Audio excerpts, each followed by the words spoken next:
Assalamualaikum warahmatullahi wabarakatuh. Kembali lagi bersama saya Johannes Sinaga.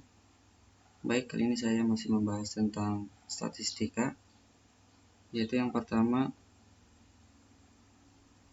menjelaskan apa itu data nominal, ordinal, interval, dan rasio. Dan yang kedua mengenai perbedaan statistik parametrik dan statistik non-parametrik. Yang pertama yaitu ada data nominal. Menurut Muhammad Nasir, data nominal adalah ukuran yang paling sederhana, di mana angka yang diberikan kepada objek mempunyai arti sebagai label aja dan tidak menunjukkan tingkatan apapun. Misalnya tentang jenis olahraga yakni tenis, basket, dan renang. Kemudian masing-masing anggota set di atas kita berikan angka. Misalnya tenis yang pertama, basket yang kedua, dan renang yang ketiga. Jelaskan kelihatan bahwa angka yang diberikan tidak menunjukkan bahwa tingkat olahraga basket lebih tinggi dari tenis ataupun tingkat renang lebih tinggi dari tenis. Angka tersebut tidak memberikan arti apa-apa jika ditambahkan. Angka yang diberikan hanya berfungsi sebagai label saja. Begitu juga tentang suku, yakni Dayak, Bugis, dan Badui. Yang kedua ada data ordinal. Data ini selain memiliki nama atau atribut, juga memiliki peringkat atau urutan. Angka yang diberikan mengandung tingkatan. Ia digunakan untuk mengurutkan objek dari yang paling rendah sampai yang paling tinggi atau sebaliknya. Ukuran ini tidak memberikan nilai absolut terhadap objek, tetapi hanya memberikan peringkat saja. Jika kita memiliki sebuah set objek yang dinomori dari 1 sampai n, misalnya peringkat 1, 2, 3, 4, 5, dan seterusnya. Bila dinyalakan dalam skala, maka jarak antara data yang satu dengan yang lainnya tidak sama. Ia akan memiliki urutan mulai dari yang paling tinggi sampai paling rendah, atau paling baik sampai ke yang paling buruk. Misalnya dalam skala Likert atau Muhammad Nasir mulai dari sangat setuju, setuju, ragu-ragu, tidak setuju, sampai sangat tidak setuju. Atau jawaban pertanyaan tentang kecenderungan masyarakat untuk menghadiri rapat umum pemilihan kepala daerah, mulai dari tidak pernah absen menghadiri dengan kode 5, kadang-kadang saja menghadiri dengan kode 4, kurang menghadiri dengan kode 3, tidak pernah menghadiri dengan kode 2, sampai tidak ingin menghadiri sama sekali dengan kode 1. Selanjutnya ada data interval. Pemberian angka kepada set dari objek yang mempunyai sifat-sifat ukuran ordinal dan ditambah satu sifat lain, yakni jarak yang sama pada pengukuran dinamakan data interval. Data ini memperlihatkan jarak yang sama dari ciri atau sifat objek yang diukur. Akan tetapi ukuran interval tidak memberikan jumlah absolut dari objek yang diukur. Data yang diperoleh dari hasil pengukuran menggunakan skala interval dinamakan data interval.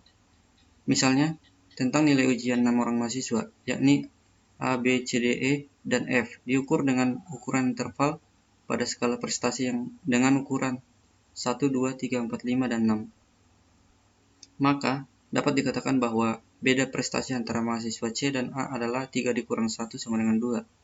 Beda prestasi antara mahasiswa C dan F adalah 6 kurang 3 sama dengan 3. Akan tetapi tidak bisa dikatakan bahwa prestasi mahasiswa E adalah 5 kali prestasi mahasiswa A, ataupun prestasi mahasiswa F adalah 3 kali lebih baik dari prestasi mahasiswa B. Selanjutnya ada data rasio. Data rasio yang diperoleh melalui pengukuran dengan skala rasio memiliki titik nol. Karenanya, interval jarak tidak dinyatakan dengan beda angka rata-rata satu kelompok dibandingkan dengan titik nol di atas. Oleh karena ada titik nol, maka data rasio dapat dibuat perkalian ataupun pembagian. Angka pada data rasio dapat menunjukkan nilai sebenarnya dari objek yang diukur. Jika ada 4 orang pengemudi A, B, C, dan D mempunyai pendapatan masing-masing per hari Rp10.000, Rp30.000, Rp40.000, dan Rp50.000, bila dilihat dengan ukuran rasio, maka pendapatan pengemudi C adalah 4 kali pendapatan pengemudi A. Pendapatan pengemudi D adalah 5 kali pendapatan pengemudi A. Pendapatan pengemudi C adalah 4/3 kali pendapatan pengemudi B. Dengan kata lain, rasio antara pengemudi C dan A adalah 4/1. Rasio antara pengemudi D dan A adalah 5/1. Sedangkan rasio antara pengemudi C dan B adalah 4/3. Interval pendapatan pengemudi A dan C adalah Rp30.000 dan pendapatan pengemudi C adalah 4 kali pendapatan pengemudi A. Contoh data rasio lainnya adalah berat badan bayi yang diukur dengan skala rasio. Bayi A memiliki berat 3 kg, bayi B memiliki berat 2 kg, dan bayi C memiliki berat 1 kg. Jika diukur dengan skala rasio, maka bayi A memiliki rasio berat badan 3 kali dari berat badan bayi C. Bayi B memiliki rasio berat badan 2 kali dari berat badan bayi C. Dan bayi C memiliki rasio berat badan sepertiga kali berat badan bayi A, dan seterusnya. Terus berikutnya adalah perbedaan statistik parametrik dan non-parametrik. Yang pertama, statistik parametrik.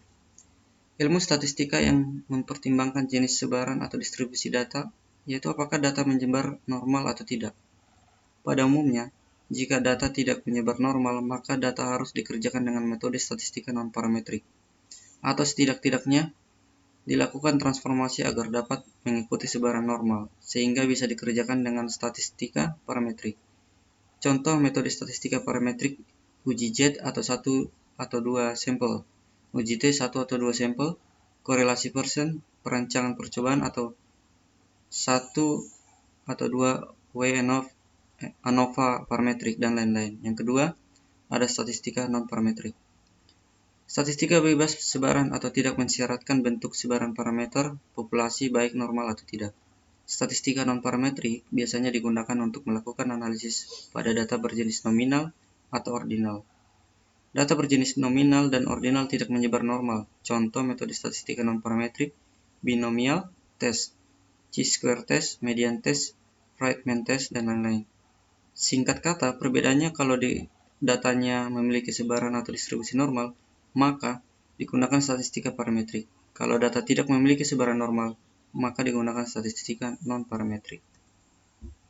Berikut ini ditampilkan secara sederhana perbedaan statistik parametrik dan non-parametrik. Statistik parametrik yang pertama memerlukan asumsi distribusi dari data yang digunakan. Biasanya distribusi data yang diperlukan adalah distribusi normal. Sedangkan statistik non-parametrik tidak memerlukan asumsi distribusi sehingga sebaran data bebas. Yang kedua, memerlukan jenis data bersifat metrik atau kuantitatif. Bisa dikatakan juga bahwa data yang digunakan hanya data dalam bentuk data interval atau rasio. Sedangkan statistik non-parametrik memerlukan data metrik atau kuantitatif dan non-metrik atau kualitatif. Atau bisa dikatakan bahwa data yang digunakan bisa dalam bentuk data nominal, ordinal, interval, atau rasio. Yang ketiga, biasanya jumlah data yang digunakan lebih atau sama dengan 30 atau data berukuran besar, sebab data yang lebih atau sama dengan 30 diasumsikan mengikuti teorema limit pusat atau central limit teorema. Sedangkan statistik non-parametrik biasanya jumlah data yang digunakan kurang dari 30. Sekian penjelasan dari saya ucapkan banyak terima kasih.